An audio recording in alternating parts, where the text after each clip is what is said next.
A day in my life as a Filipina mom na nagtatrabaho sa isang group home o kaya care home dito sa Canada. So after ng 2 days day off, balik na tayo ng trabaho. So ayan, double shift na tayo guys.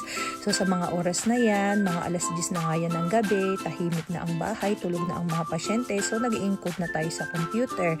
So ayan, 6:30 AM na ng umaga, kinaumagahan na nga tayo nakauwi ng bahay at medyo madilim pa nga guys.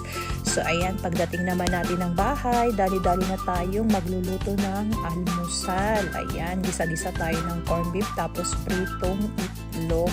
Pagkatapos niyan guys, magsasangag din tayo dyan ng kanin. Ayan kasi yung tira naming kanin kahapon. So ayan, gawin na nating sinangag.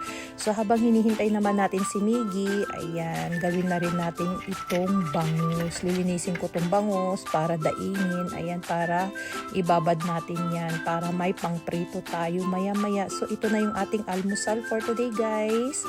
And after 3 hours, natulog na ako dyan. Pagkagising ko, diretso na rin tayo dyan ng pagprito. Ayan nga yung dinaing ko na bangus guys.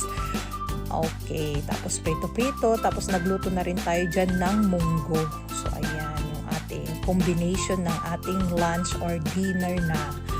So, ayan yung ating mga routine guys sa buong araw pagkagaling sa trabaho. O diba guys, paulit-ulit lang yan guys kapag may pasok ako dito sa Canada.